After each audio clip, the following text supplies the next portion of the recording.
Hello दोस्तों, SP Singh lecture में आप सभी का स्वागत है। आज मैं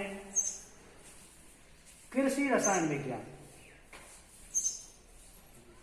का फर्स्ट लेक्चर शुरू करते हैं, जिसमें टॉपिक है मृदा कॉलॉइड। मृदा कॉलॉइड को ग्रीक भाषा में कोला तथा आर्ट से मिलकर बना। कोला का अर्थ होता है गोंद, कोला का अर्थ होता है गोंद और आर्ट्स का अर्थ होता है समान। अतः वे पदार्थ जो गोंद के समान होते हैं उन्हें कॉलॉइड कहते हैं।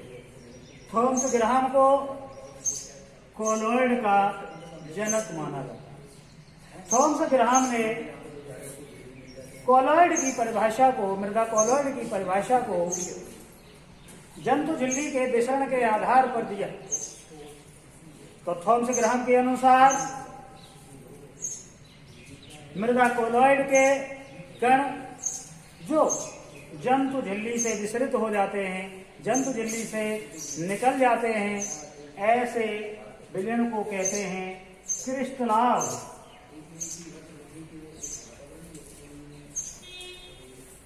और मृदा कॉलॉइड के कण जो जंतु झिल्ली से विसरित नहीं होते, अर्थात धीमे धीमे विसरित होते हैं, उन्हें कॉलॉइड कहते हैं।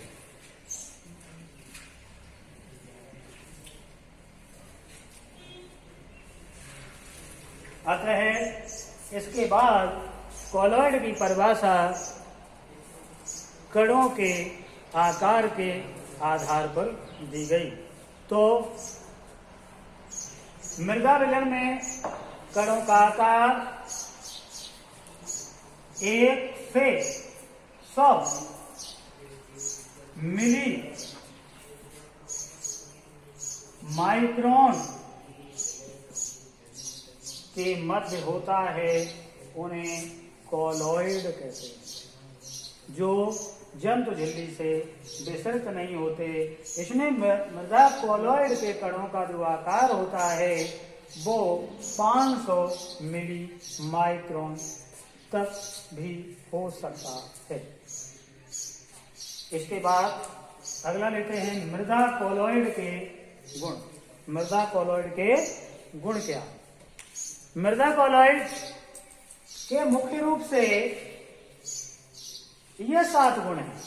नंबर 1 विषमांगी प्रकृति, नंबर 2 विषरण, नंबर 3 ब्राउनी गति, नंबर 4 विद्युत आवेश, नंबर 5 टिंडल प्रभाव, नंबर 6 अधिशोषण और नंबर 7 अवक्षेपण। तो मृदा कॉलॉइड के गुणों का वर्णन यहाँ पर किया जाता है। सबसे पहले ले लेते हैं विषमांगी प्रकृति। मृदा कॉलॉइड का प्रकृति विषमांगी होती है, अर्थात मृदा कॉलॉइड के विलयन को नग्न आंखों से देखने पर दिखाई नहीं देते, परंतु इलेक्ट्रॉनिक सूक्ष्मदर्शी से देखने पर मृदा कॉलॉइड के कण दिखाई देते हैं, जो विलयन में निरंतर गति करते रहते हैं। इसे विषमांगी प्रकृति कहते हैं। दूसरा आता है विषरण। विषरण में अर्धपारगम्य झिल्ली द्वारा मृदा के कण विसरित नहीं होते, ये प्रक्रिया विषरण कहलाती है। दूसरा आता है ब्राउनी गति। मृदा कॉलॉइड विलयन ब्राउनी गति प्रदर्शित करता है, अर्थात मृदा कॉलॉइड के विलयन में कण नियमित टेढ़ी मेढ़ी गति प्रदर्शित करते हुए दिखाई देते हैं। ये सबसे पहले ब्राउनी नामक वैज्ञानिक ने देखा था, अतः इसे ब्राउनी गति कहते हैं। ब्राउनी गति किस कारण उत्पन्न होती है? तो आप जानते हैं कि कॉलॉइड विलयन में अनेक सूक्ष्म कण मृदा के होंगे। इस तरीके से मृदा के सूक्ष्म कण इसमें होते हैं। ये कण अनियमित क्या करते हैं, गति करते हैं। तो जब मृदा का कण एक गति करता है और ये दूसरे कण से जाकर के टकराता है, टकराने के कारण इसकी गति परिवर्तित हो जाती है, यानी इसकी गति बदल जाती है। ये कण किसी दूसरे कण से टकराएगा तो फिर इसकी गति में परिवर्तन हो जाएगा। इसी प्रकार से ये कण टकराएगा, इस तरह से इसकी गति अनियमित लगातार टेढ़ी मेढ़ी होती रहती है। इससे विरामी गति कहते हैं। अर्थात मृदा कोलॉइड विलयन में कण निरंतर विरामी गति करते रहते हैं। चौथा टॉपिक आता है विद्युत आवेश। मृदा कोलॉइड पर एक ही प्रकार का आवेश पाया जाता है, अर्थात ऋण आवेश पाया जाता है। मृदा कोलॉइड पर ऋण आवेश पाया जाता है, जो धन आवेशित कणों को अपनी ओर निरंतर आकर्षित करती रहती है, जिससे कण एक समुच्चय का निर्माण कर लेते हैं। अर्थात मृदा कणों पर ऋण आवेश उत्पन्न होता है। दूसरा आता है टिंडल प्रभाव। कोलॉइड में टिंडल प्रभाव भी प्रदर्शित करते हैं। जब मृदा कोलॉइड विलयन से किसी प्रकाश पुंज को गुजारा जाता है तो मृदा कोलॉइड कणों द्वारा प्रकाश का प्रकीर्णन हो जाता है, जिससे प्रकाश का पथ दिखाई देता है। इसे टिंडल प्रभाव कहते हैं। टिंडल प्रभाव को उदाहरण के लिए घने जंगल, सिनेमा हॉल तथा किसी अंधेरे कमरे में भी देखा जा सकता है। जब आपने देखा होगा कि किसी अंधेरे कमरे में सूर्य का प्रकाश किसी रोशनदान या किसी खिड़की से आकर के पड़ता है तो उसमें प्रकाश का पथ दिखाई देता है।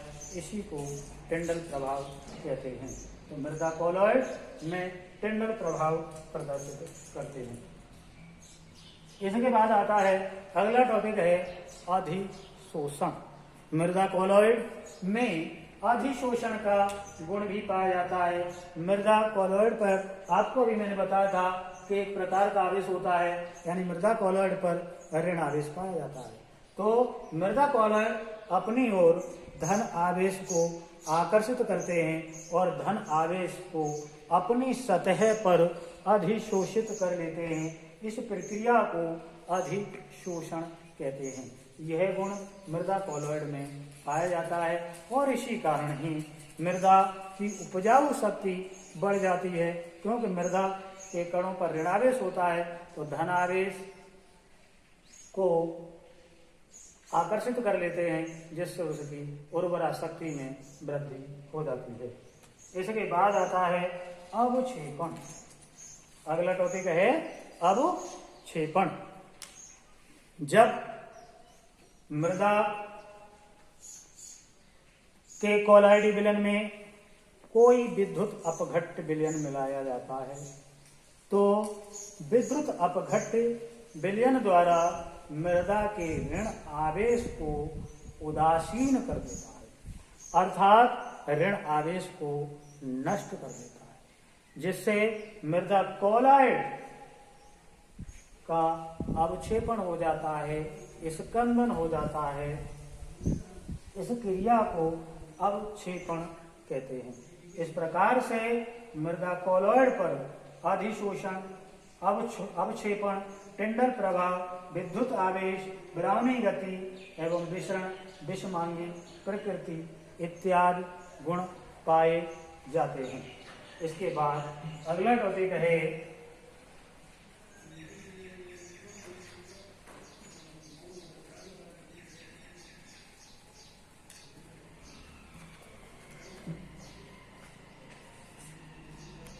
सर। अगला टॉपिक किसी क्रम में कोलॉइड के और गुण हैं मुख्यतः, जिसमें आता है संसंजन व आसंजन। संसंजन आसंजन बल क्या होते हैं?